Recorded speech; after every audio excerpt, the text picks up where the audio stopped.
Let's be honest, if I asked you to name a premium European car company that's known for its high-performance vehicles, decent build quality, and commitment to race-backed machines that put the driver front and centre, BMW is likely to be among the first names that you'd actually choose. And that is for a really good reason. For the last 50 years or more, BMW has produced a range of high-performance, exquisitely engineered luxury cars, from fun sports coupes and grand tourers to immaculate luxury sedans that are just as much at ease driving flat out on the autobahn as they are sliding quietly through a busy city centre. It's been famous for its M division, the sporty sub-brand that takes already powerful and capable cars and adds a little more Nürburgring to make them instantly more desirable, driver-oriented, and a lot more expensive to insure. And in more recent years, BMW has also grabbed a significant part of the luxury SUV and crossover market, providing those with the money a way to experience the legendary BMW ownership experience in a vehicle which, at least on paper, can also go off-road. And no, I'm not going into the reputation that BMW drivers have held for years in the general psyche. That would be cruel. Nor am I going to talk about BMW's Motorrad division, which frankly is pretty separate from BMW's car business, and I think is a little more forward-thinking. For a brand that has been built on the very existence of high-octane fun and luxury, BMW has been facing a bit of a crisis in recent years. It, like every other automaker out there, has had to deal with the very real spectre of tough emissions requirements, internal combustion engine sales bans, and a future where the power at the wheels doesn't come from its legendary straight six. An engine which, frankly, I still like the sound of to this day and is unquestionably one of BMW's best power plants. Like other legacy automakers out there, BMW must choose what comes next. And right now the choices are, frankly, pretty slim. Hydrogen fuel cell electric vehicles, hydrogen combustion engine vehicles, something which BMW experimented on in the past but which never really caught on, and plug-in vehicles in all their various guises. A decade ago, BMW made a choice to work on multiple different paths at the same time, and that's something that's not particularly unusual in the auto industry. It came up with the BMW i brand, a brand dedicated to technological advancement and innovation, a brand that would become the showpiece for the BMW of the future, a brand that would attract younger buyers, celebrate eco-minded practices, and set BMW up for the next 100 years or so, a brand that would allow the company to ready itself for an electric future without upsetting its hardened, mainstream, petrol-loving brand loyalists. The first two cars to be built to wear an I badge were the BMW i3 and BMW i8. They were truly cutting edge. They were made not only with new composite construction techniques like carbon fibre reinforced plastics, something which used a lot less energy to produce and were far more environmentally friendly, while also being a lot lighter than steel, but also featured third-generation electric vehicle technology. Yeah, that's right. Before the i3 EV and i8 plug-in hybrid sports car existed, BMW developed two prior generations of EV that were available through lease-only programs. The original Mini E and Active E, which was essentially an electric 1 Series. The BMW i3 sold pretty well in its first few years, and BMW has worked pretty hard to continually evolve it. It's increased the battery pack capacity over time, and even allows existing i3 customers to retrofit larger capacity battery packs to their vehicles. And while it was out of the price range of a lot of customers, it sat at the more premium end of the city car segment, because BMW, it wasn't half bad. Sure, our very own Kate Watton-Elliott has had significant numbers of problems with hers over the years she's owned it, but the i3, even 9 years after its first debut, still looks pretty futuristic.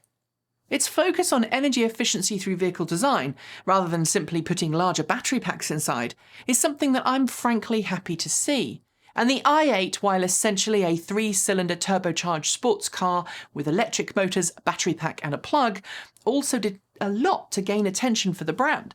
It was a true halo car, and it attracted a lot of attention wherever it went. BMW's i-branded drivetrain technology has since made it into BMW's mainstream vehicles. Everything you see offered today with a plug, basically every plug-in hybrid that BMW makes, is derived from the i brand's technical developments. And that's why BMW's plug-in hybrids now feature the i nameplate somewhere on them. With all of that said, you would think that BMW would be well positioned to take on this brave new world where internal combustion engines are banned from sale and where automakers produce only zero tailpipe emission vehicles. Especially when you consider that for the past few years, BMW has rolled out concept car after concept car. Most of these vehicles, showcased under the Next and Vision nameplates, often with an I thrown in for good measure, previewed an exciting future of semi- and fully autonomous electric vehicles, a future of high-electron fun, a future where BMW retained its high-performance chops, just with an electric drivetrain instead.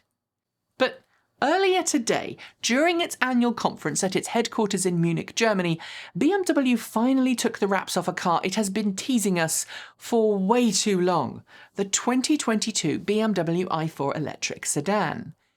And well, it was less of an explosion and more of a damp squib because, frankly, we learned very little about this new BMW, other than a few figures, the fact that BMW now plans to launch it 3 months ahead of schedule, something which, by the way, is super important on itself, and of course, we got to see what it looks like from the outside.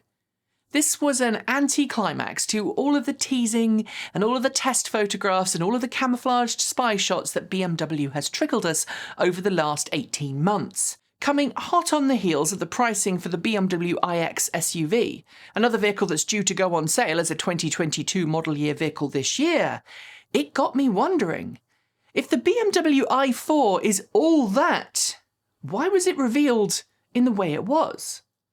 If you didn't experience the reveal for yourself, let me try and provide you with a brief description. It started with footage of the i4 on a winter test track performing power slides to a suitably techno-driven soundtrack. Then we see the camera cut to the stage where the i4 is given plenty of panning shots to a heavily arpeggiated string track. We're given a chance to see plenty of the outside of the vehicle, but not really that much of the inside, save for a few quick camera angles from a video in which we're shown how quick the i4 is. And I get it, this wasn't an official reveal event for the i4, it was BMW's annual conference, in which the brand laid out its plans for the future. We heard those. 1 million electrified vehicles due to be sold by the end of this year. Electrified, of course, can include fully electric plug-in hybrid and even mild hybrid vehicles. A choice of 13 different fully electric models with a BMW badge for customers to choose from by 2023. And a total of 2 million fully electric vehicles delivered by 2025. By 2030, BMW says it wants to have delivered a total of 10 million electric vehicles around the world. BMW reiterated its commitment to using recycled materials in its vehicles, to lower the carbon footprint, to use 100% sustainable renewable energy in its facilities and in its supply chain. It's committed to making all-electric versions of the 5 Series and X1, and to make the entire Mini brand all-electric by 2030. To invest €400 million in developing facilities devoted towards manufacturing electric drivetrains, essentially to match electric vehicle development to the internal combustion engine development of past years. But there were also hints that BMW is not 100% sure that all-electric is the future. Significant hints were dropped that BMW still regards hydrogen fuel cells as the potential future direction for the brand. And unlike other brands out there, as far as I am aware, BMW has not yet committed to being 100% electric. Maybe then this is why I'm left feeling a little funky about the i4 reveal. Design-wise, from the exterior, we see the i4 is far more mainstream than the i-Vision Dynamics and the i4 concept cars that it originated from. Its exterior design isn't anything I think people are going to get excited about, but it's not exactly unpleasant to look at, except maybe that front grille, which, as the famous internet meme suggests, looks like it's got larger since we last saw it on an electric BMW and is ready to swallow the car. And yes, I'm joking. A little. As the name suggests, it's similar in size to the 4 Series Grand Coupe, making it a 4-door sedan with a coupe-like rear. And if you are looking closely, you'll see hints of M styling around the vehicle, as well as the apparently obligatory blue eye accents around various parts of the vehicle, including where exhausts would be on an internal combustion engine car. Since I haven't really got a chance to look inside, I can't comment on the final interior, but if a presentation earlier this week on BMW's all-new iDrive 8 system is anything to go by, we should expect something akin to what we've seen in the BMW iX, a large dash, lots of customizable display options, and a digital smartphone key system. Voice command interaction is expected to also play a large part, with BMW boasting that its new intelligent voice assistant is easy to use and extremely good at natural language processing. The other thing I can tell you? The estimated performance figures. Right now, I should warn you that these are preliminary. BMW has reiterated the i4 will come in a choice of different specifications, but didn't give us a full rundown of what they will be. It did, however, confirm a range-topping M-badged i4 is on the way. It will have dual motor all-wheel drive, a sprint time of around 4 seconds, 523 horsepower at the wheels, and an estimated 300 miles, 483 kilometers of range per charge on the US EPA test cycle. Other than that, I have nothing.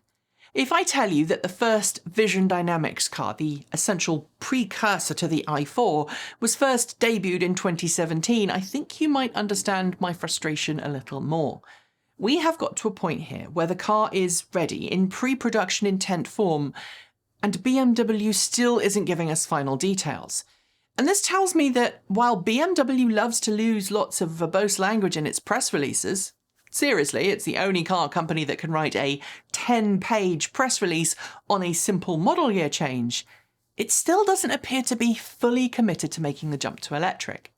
Given the BMW i4 is expected to cross-shop against the Tesla Model 3, I think it's time BMW really starts talking about specs, prices, and why customers shouldn't spend their money elsewhere.